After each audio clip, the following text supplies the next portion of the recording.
We are so glad you joined us today to get centered. But we have a disclaimer. Being centered really is more of an aspiration than a destination. This is a vodcast where we'll be discussing all things mind and body, mental health, physical well-being, parenting, marriage, healthy touch, anger and how to handle it. What is integrative medicine? How do I meditate? What are we learning from COVID in this quarantine experience? Where do we go from here? You have questions on these topics, and we ask those same questions ourselves. So this isn't a vodcast full of answers. It's one full of discussion, because we're going to tell you right now we do not have all the answers, but we do love a rich discussion and hope you do too. We're Leila Scott and John Price, the founders of the Center for Healing Arts and Sciences, and this vodcast is hosted by our amazing team, which is comprised of an integrative group of therapists offering individual, couples, family, depth therapy, and offers support groups for men, women, teens, young professionals, and others. Chinese medicine practitioners offering acupuncture, herbal medicine, food therapy, lifestyle advice, and last but not least, our mindfulness meditation and spirituality guide. Be sure to reach out to us to let us know other topics you'd like to hear us discuss, or to let us know if you'd like to work with our integrative team. We are here for you and offering virtual care as well as home delivery of wellness self-care packages during this time of physical separation. Give us a shout at 713-526-4444 and be sure to follow us on social at Center for HAS. And now, please enjoy the show. Welcome back to Get Centered, where you can hear us talk about sometimes fun and sometimes difficult topics. This is the crew at the Center for the Healing Arts and Sciences. This format is where we bring together the clinicians and practitioners, and we talk about things that we're experiencing in our practice, but also things we're thinking about in our lives as students of this material. So if you look through all the videos, hopefully you'll find something that you connect with, and you'll kind of learn who we are through this process. Today we're going to talk about the parent-child dynamic. Last week we spoke about attachment and relationships. And now we're going to talk about how those relationships in particular manifest within parent-child dynamics. So welcome. Please like and follow and subscribe and share. The algorithms of YouTube give us a lot of reward for people liking what we do. So help us grow. Thank you. Thank you. And we're here. And email us if you have any questions too. And we'll certainly try to answer questions if we can. And if we can't answer them, we'll try to learn more about it and see what we came up with. Welcome, folks, to you. Everybody doing well? We've got an impending hurricane in Houston, so everybody's amygdala is a little bit oversensitive today. What we're going to talk about with the parent-child dynamic in particular is parenting. We're going to get into the philosophy of parenting in 30 minutes or less, and kind of what we experience, of course. But in preparation for this video, we watched this video. Babies this young are extremely responsive to the emotions and the reactivity and the social interaction that they get from the world around them. This is something that we started studying 30, 40 years ago, when people didn't think that infants could engage in social interaction. In the still face experiment, what the mother did was she sits down and she's playing with her baby, who's about a year of age. I'm like a girl. Oh. And she gives a greeting to the baby gives a greeting back to her. Yeah. This baby starts pointing at different places in the world, and the mother's trying to engage her and play with her. They're working to coordinate their emotions and their intentions, what they want to do in the world. And that's really what the baby is used to. And then we ask the mother to not respond to the baby. The baby very quickly picks up on this, and then she uses all of her abilities to try and get the mother back. She smiles at the mother. She points because she's used to the mother looking where she points. The baby puts both hands up in front of her and says, "What's happening here?" She makes that screechy sound at the mother, like come on, why aren't we doing this? Even in this 2 minutes, when they don't get the normal reaction, they react with negative emotions, they turn away, they feel the stress of it. They actually may lose control of their posture because of the stress that they're experiencing. Okay. I'm here. And what are you doing? Oh, yes. Oh, what a big girl. It's a little like the good, the bad, and the ugly. The good is that normal stuff that goes on, that we all do with our kids. The bad is when something bad happens, but the infant can overcome it. After all, when you stop the still face, the mother and the baby start to play again. The ugly is when you don't give the child any chance to get back to the good. There's no reparation, and they're stuck in that really ugly situation. So that was a video that has been close to my heart for a long time, called the Still Face video. And look in the liner notes, and you'll find a link to watch that again. It twists my gut each time I see it. And everybody on this, we watched it before this discussion, and everybody was a little bit reluctant to see it again. So when we think about this, right, certainly parenting, I want to start off just lobbing a really general question out to everybody. What is parenting? What is parenting to you guys? And what is parenting to the people that you work with? What kind of thoughts come to mind? To me, parenting is mentorship, and an opportunity to know myself on a deeper level. Because when you are engaged with a child who's not always just going to think like you and want to do what you do or do things the way you want them to do it, it brings up all kinds of unexpected parts of ourselves. And so we can either turn away from that or ignore it and just plow through whatever instinct comes up, how we want to discipline through that. Or we can really look in the mirror, and get to know ourselves better. So there we've got kind of a deep symbolic parenting. Yeah. What else? What else do you guys see? Well, Leila Scott stole my answer. We say mentorship too. I mean, if we think about parenting, right, there's ethnic inductions, right? There's cultural affections where, it depends on whether, I don't know, we're from the Middle East, if we're European, if we're South American, right? There's different expectations. But I think at the end of the day, right, I mean, no matter what, our children are dependent on us. I mean, kids are sponges. They, as clearly shown in the video, right? I mean, they're reactive to their environment. That's how they learn.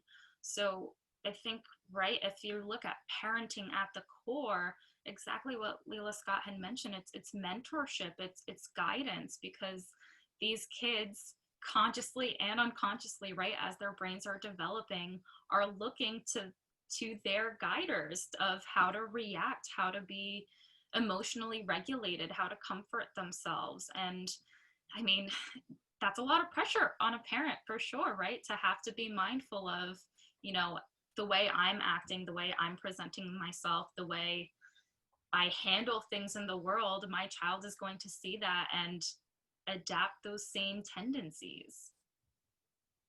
Yeah, I'd use the word modeling. Mm-hmm.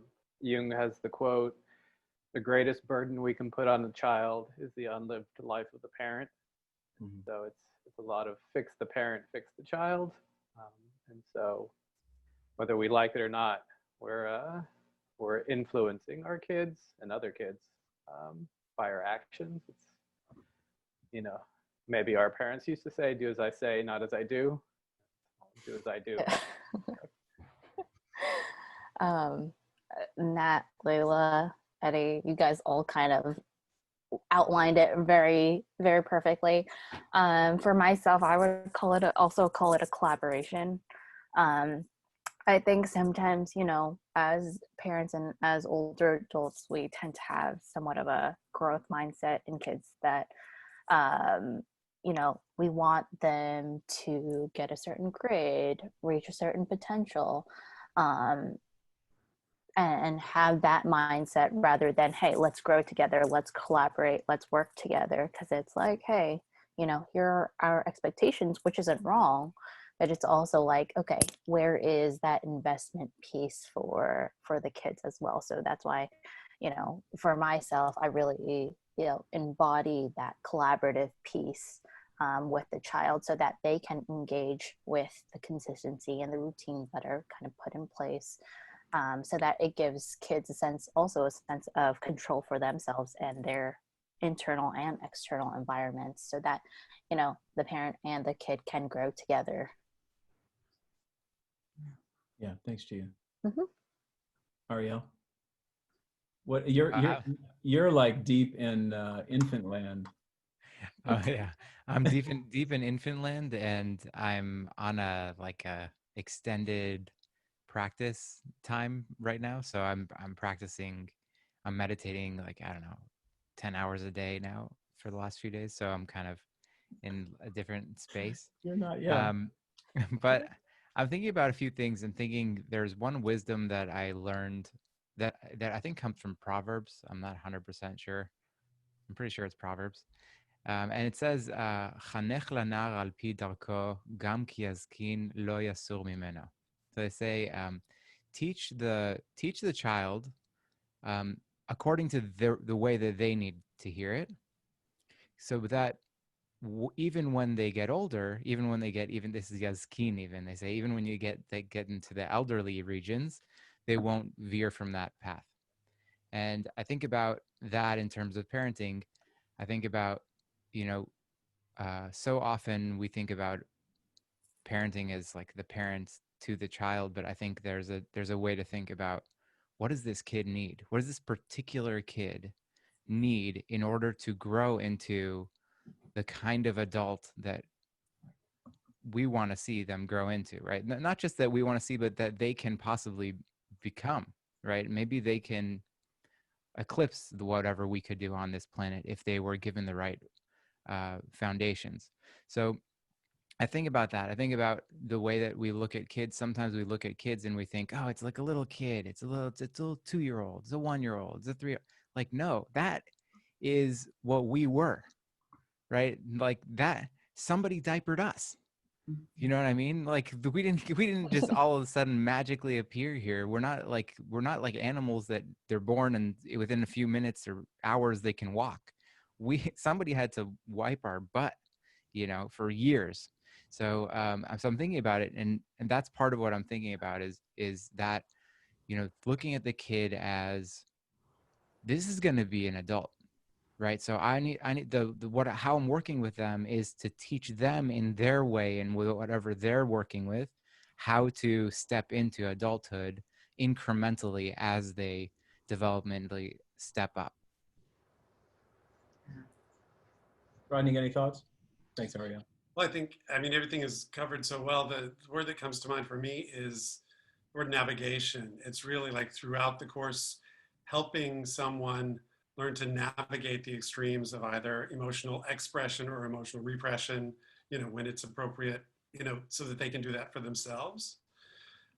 Freedom, discipline, navigating sort of the balance of those things, which is both a teaching thing, but as I think Eddie said, also a modeling thing. And that, if the affect regulation, the ability to do all this stuff isn't really well developed in the parent, even if they're trying to teach it by words, it's not going to come across too well for the child, because the child is so much of a sponge.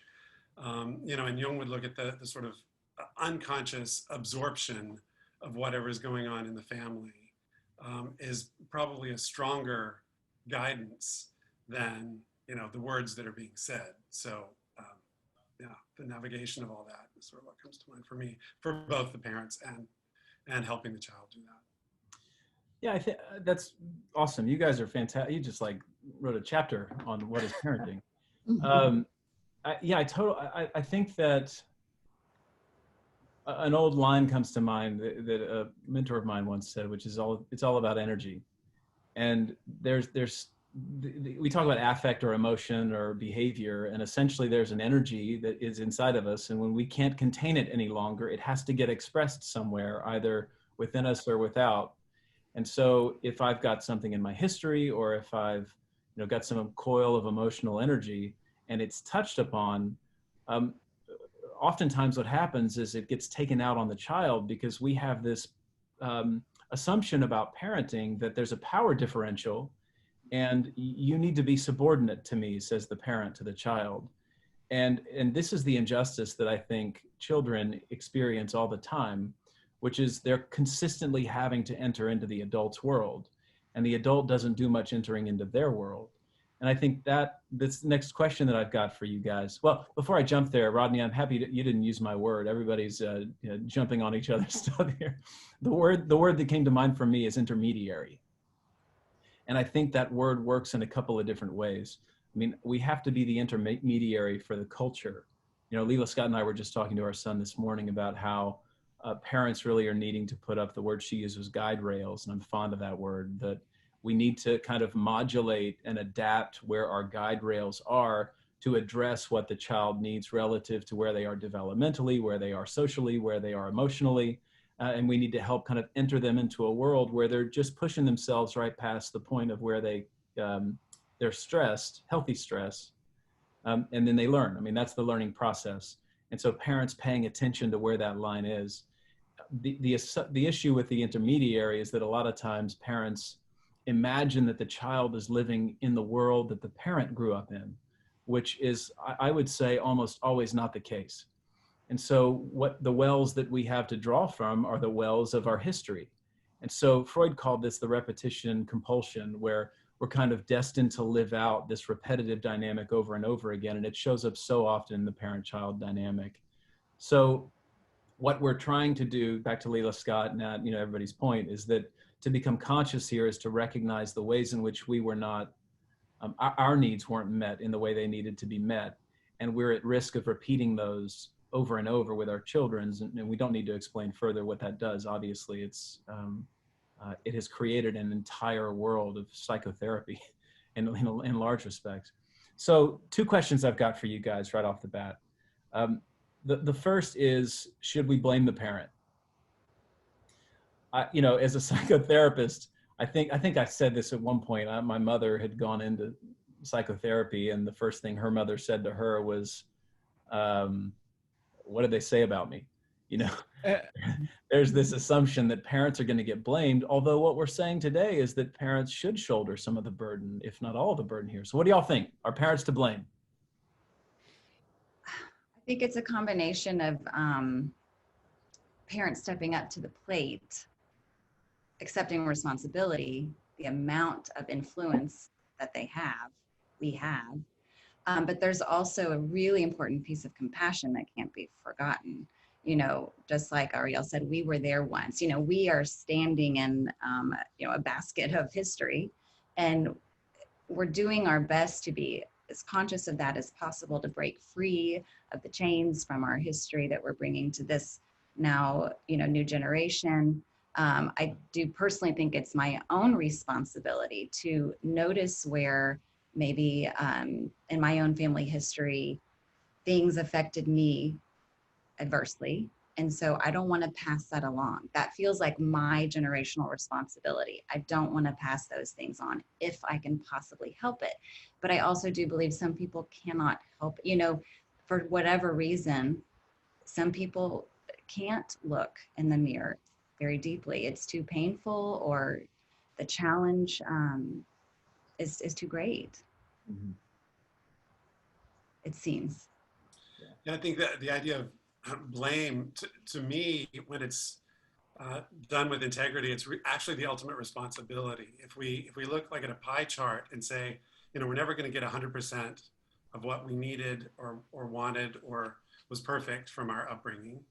If we got, in a great case scenario, 60%, then first of all, we have to not blame, but recognize what that 40% was that we didn't get, and that now as adults, we're responsible for acknowledging that and developing that in our own lives. So to me, there's a huge difference between blame and acknowledgement of what developed, what didn't develop, and then the accepting of responsibility of, well, now I'm an adult, and now once that is acknowledged, then I can actually see, what kind of psychological progress I can make to incorporate those things. I keep thinking about the memes. Like, it just seems like this is back to the meme discussion of like, we're just, in some way, we're kind of like trapped in that cultural program kind of thing. Yeah, it just keeps coming back. It's like what our parents thought they should do, they did to us, and now we're kind of in the next shoes, and then it's just sort of like we're just kind of filling each other's gaps in the system, right? There's like a big longer system of the older person does for the baby, and then the baby grows up and they do for their own baby, and it's like, I don't know. It just seems to me that that's like a repeating pattern. And for me, that's exactly Lila Scott. That's exactly that compassion piece, right? It's like, oh, because if I think about how hard it is for me to just be doing my own life and trying to wake up, like Rodney's talking about, right? Trying to wake up to my own stuff that I'm still working on my own things from my own childhood. And I have this kid who I'm trying to help. What do you say? Intermediary, right? Mm-hmm. And I can't. It's very hard for me to do all of those things all at once. And so sometimes I mess up, not even knowing I messed up, right? Like I don't 100% know who this little being is becoming, and so part of it is just that recalibration as things go. Yeah, and it is a responsibility. It definitely is a responsibility. I think about that, but it's also like, yeah, at a certain point you have to have compassion. Like, who are these people? What traumas did they have that they were trying to shoulder while they were just going through life, and in addition trying to help me? Right? I think about my mom. She was verbally abused growing up in horrible ways, and I think about those scars are still left on her, right? And so when I look back and I think, oh, she wasn't exactly the mother I like kind of wish she would be.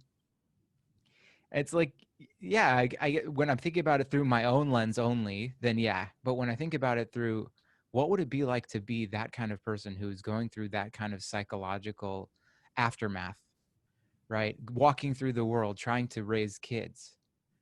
And when I put myself in her shoes, then all of a sudden it's like, how do you not have compassion for her? How do you not have compassion for little baby me who couldn't get whatever I needed, and compassion for her, for me, for current her?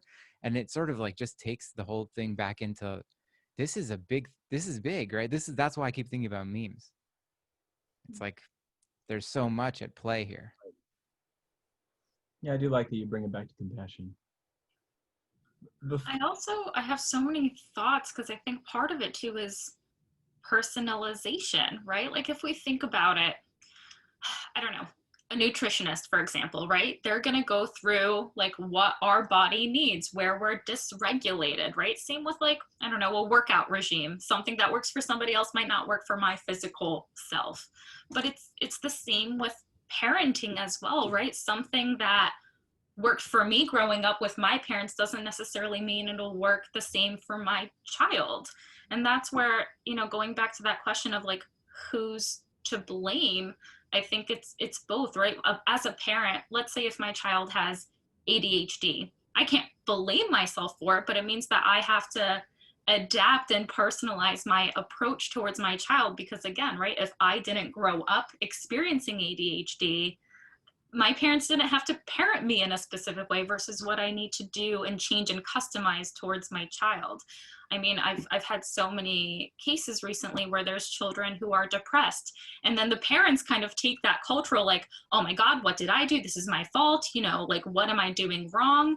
And that's where it's sort of that balance between, maybe we, part of our attachment, we didn't meet our child's needs, but also there's that biological component. There's an unevenness or imbalance in our bodies, right? I mean, I know we already talked about like where depression seeds from, but again, there's so many different factors that can result into something. So yeah, it's a piece of the pie chart. It's not necessarily the whole thing, but it does still have an impact. Yeah, I want to bring it back for a second to the still face experiment and kind of explore some of this. We're hearing about soothing, and Nat, as you were talking, and really I've been thinking about this for a bit now, that the line, we judge what we don't understand, and this image of the engineer and the artist came to mind. And you think about an engineering parent who's like, what in the fuck are you doing, kid? You're like drawing on the walls, you're painting on yourself, you want to hang out with weird people, like, I don't get it, I don't get you, like. And so subtly what happens is, like, I mean, the child is totally vulnerable to the judgment of the parent, and kind of closes off. We have that response because if we take what we saw in the still face and we, just put it in an older model, you've got a teenager and a parent, all those mechanisms are still functioning in the way that they did for the infant, and it's just easier for us to see it, and what will happen is, if the child's not feeling acknowledged or validated for their individuality, there are a couple of choices that happen. I mean, one, either they have to adapt to the parent's mode of being, and this is the kind of dynamic where you've got the artist who ends up running the accounting firm because dad or mom, was the owner of the accounting firm, and they're in a total conflict and depressed and, drinking too much. And this is dramatic here, but we have those courses of life that can happen as a result of not feeling like we can honor our own individuality. And very subtle ways parents can kind of push kids off of their center unconsciously. So I think maybe Leela Scott, you might tee this up, but I think an exploration of nervous system, because I've heard you all talk about soothing and emotions, and what we saw in the child in still face is that a nervous system that got totally reactive and didn't know how to orient itself, because that relational dynamic that's like lifeblood, attention from a loved one is lifeblood of a child, and they didn't get it. So Leela Scott, would you kind of go into that? Because I think that's important for folks to know. So we live in these bodies that have sympathetic nervous system and parasympathetic nervous system, but we don't really get taught how to switch back and forth between the two.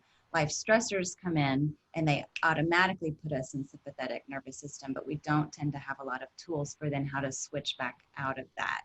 So learning ourselves and then being able to impart wisdom to our children how to regulate would be huge. That in and of itself would change the course of almost anyone's life, And to define that, I mean, so we've got an excitatory and an inhibitory. And I think people don't often think about the necessity of the inhibitory cycle. And I teach this attachment cycle from the Institute of Child Development, where there's a need, somebody has a need, feed me, clothe me, love me, hold me, which brings out that excitatory, like, I have a need to get met. And so the seeking system comes online. But once the need's met, we're soothed, right? And so that's, okay, good, I'm calm and everything is good and everything's right in the world. But when we don't have that, hey, everything's right in the world, we stay in a state of hyperarousal. And then of course you end up, seeing Ariel or one of us or Leela Scott and, doing acupuncture to manage the intensity of that emotional experience that can't shut off. Right. Well, and there are tools, there's ways to get it to shut off, we just don't think about our bodies as that we have that much control over them, that much autonomy, whether it's breathing techniques or how we eat, making sure we're having healthy touch, going to sleep on time, having meaningful relationships, having opportunities to do service for others. All of these things help us, to down-regulate our nervous system back into parasympathetic or rest and digest, where we can really heal. Yeah. We just have to teach that more. Thank you. I think Before you I jump, does anybody else have another comment on that subject? Oh, sure. I was gonna say also that's why we practice. I'm practicing, these intense times, these kind of retreat times to like really teach myself what it feels like to to actually calm down. Because I do teach, shorter retreats at this point, and it's nice. It kind of like you maybe tap in for a minute, for a few minutes of that calm, but it really there's quite a different experience after about 2 or 3 days of retreat where after 2 or 3 days when you haven't looked at your cell phone and you've been practicing for so long, things actually drop into a different state of awareness and once you know what that feels like, once you can kind of bookmark that feeling, then you need the skills to bring that into your life on a daily, regular basis. And if you're practicing that every day, then based on that, usually sometimes that memory of the feeling or actually what you can access within each day. And then for me, it's been even more important to even access that periodically throughout the day, purposefully building that into my day every day. Then you can sort of, because there's no way to do a permanent, like, not, and we don't even want it, right? There's no way to be like permanently in calm, and I don't even want to be permanently calm. Like right now, we have a hurricane bearing down, right? It's good for me to be in a state of a little bit of arousal, right? That's an appropriate arousal. I should be like prepared, right? It's survival. And when the hurricane passes, if I'm still in state of arousal, 2-3 days from now, and things have already passed, now that's a problem, right? So it's like, how do I come back out of that piece? Because of, Leo Scott could probably tell us about all the damage that's done if you're in that state of arousal for too long, right? It just sort of like wreaks havoc on all kinds of our systems. Yeah. So yeah, these practices are so important for being able to recognize when we're out in too much arousal, and then being able to just have the tools to recognize that's happening and come back out of it. Thank you. First of all, thank you. I meant to add meditation to that because, of course, that does let you access parasympathetic nervous system. Yes, we will be stressed. I think that's also part of the problem is that we as parents might impart this misconception that life should be calm and peaceful and easy all the time. And when stress hits, oh Lord, if we could teach that life is in fact challenging, it is stressful, we will get hurt. There are these tenets of life that are just unavoidable. Then I don't feel like we layer as much, because when we're expecting things to be smooth sailing all the time, and then there's a blip, not only are we stressed because it's stressful, but we're stressed because we feel like that's not normal, So I think also to teach that life does this all the time and it does not stop, We might not like it. Yeah, go ahead, Eddie. Well, I was going to say, we have a culture of perfection. And Winnicott talks about the good enough mother, but we can extrapolate that into the good enough parent. And, we have to be conscious of what we do, but we're not going to be perfect. And we just, go ahead. No, please finish that thought. Sorry. No, good, John. Well, you're bringing Winnicott into this, and it actually brings up a really good, I think that's a cool thread to talk about, which is that the value of rupture in a relationship, the kind of dynamic of rupture repair, and not this kind of perfection, but emphasizing the humanness of it all, and then saying, look, parenting, I think, is, and I heard this somewhere, I can't remember where, but 90% of who you are and 10% of what you say. Mm-hmm. So how we relate, how we repair, how we connect, how we, Shavana said something on a meeting last week, how we light up or not when our kids enter into the room. What is their experience of our face when we see them? Mm-hmm. Yeah. But Eddie, I want you to continue that thread with Winnicott. I was wondering, is there more there? Yeah, well, we need, on the idea of perfection, the child needs some adversity. If they have it too good, they become little narcissists. So whether we screw them up as parents, or their friends screw them up, or the world screws them up, they're going to get screwed up somehow. And it's the idea of instilling some resiliency. And Rodney and Ariel talked about compassion, and it's compassion on both sides. Compassion as parents, and then compassion as children, looking at our parents for what they did or didn't do. I wanted to add something around equality. Ariel, you had said something early on about the idea of equality. You didn't use those words, but I think what can happen is that it was around you talking about them being a little person, and we kind of look down at them. But I think it can be challenging for a full-grown adult to look at a little human and not see them as their equal, because there's the nuance of parenting, of course, and depending on their age and stage, what kind of guardrails they need, or boundaries they need, or rules they need. And like John referenced this morning, our own son said, hey, do you guys believe in democracy? And is this relationship a dictatorship?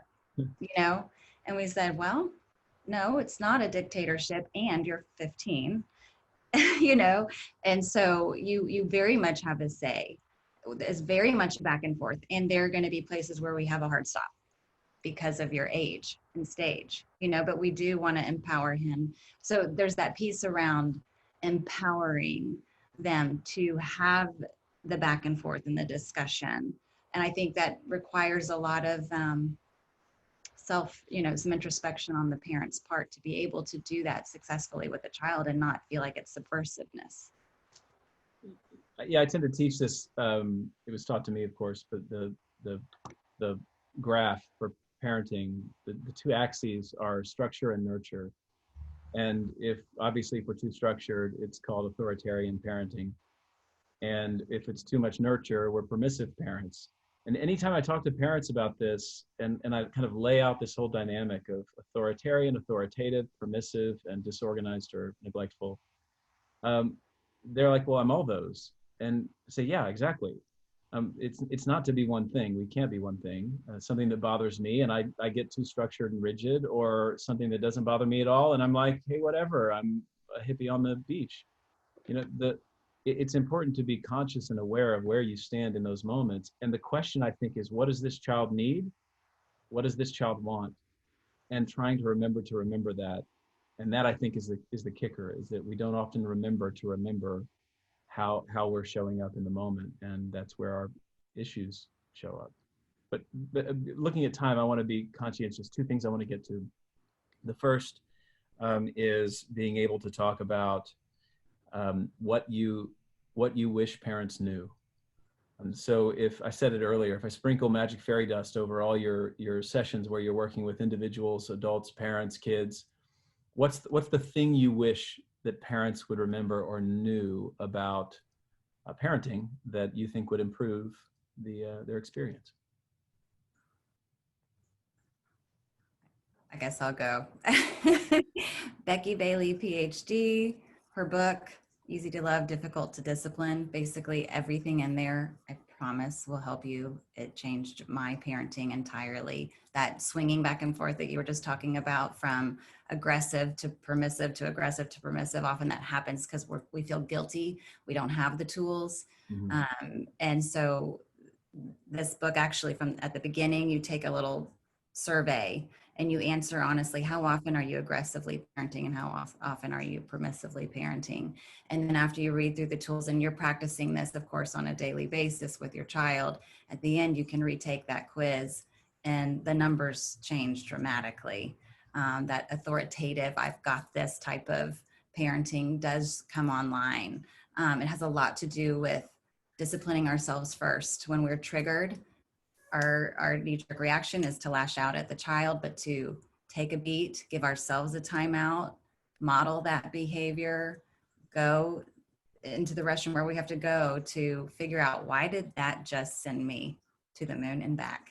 And then once we have a handle on that for ourselves, having a parental redo even, with the child. To me, I could just go on and on, but that book is just my parenting Bible for sure. All right, I'll go. So this is really huge question / futuristic thinking. But with working with so many kids, it's like a chunk. So they see you, they hear you, they love you, they want to work with you and want you to work with them.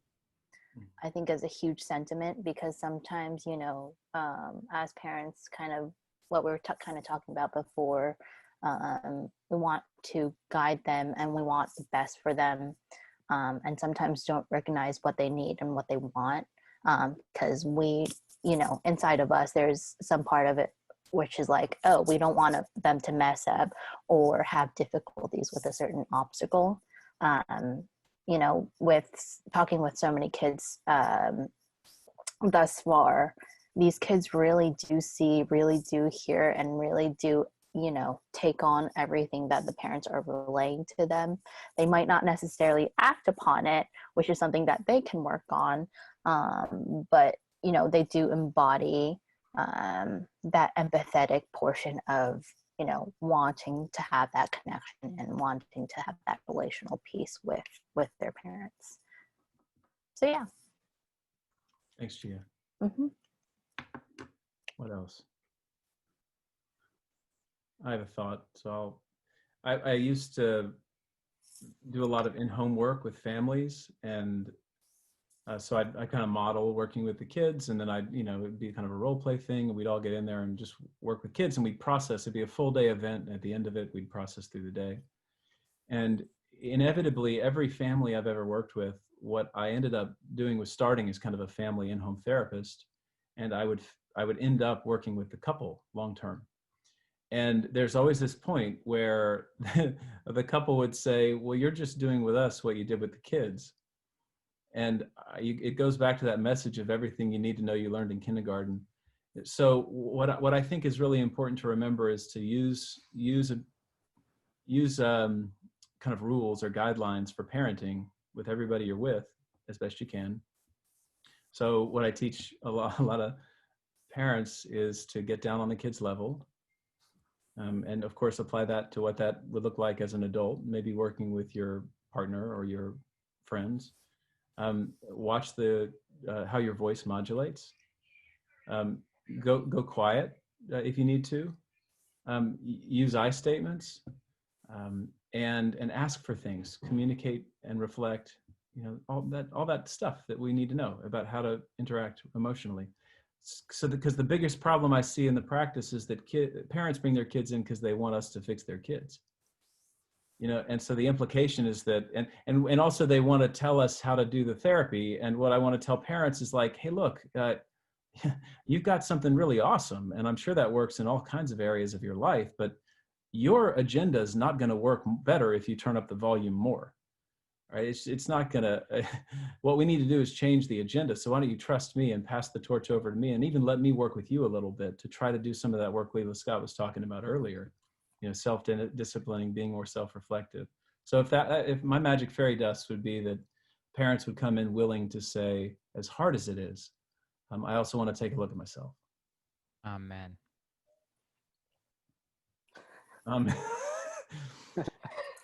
Is there anything else? Any other thoughts? Okay, good. We've got a few more minutes left, and I want to celebrate Nat. Nat has moved away from Texas and is now in Jersey and is rocking and rolling up there. And we've been able to keep her in this Get Centered space for as long as we can. And now she is flying away and going on to other endeavors. And we're sad to see you go, and so glad that you've been here. And really thank you for who you are, Nat.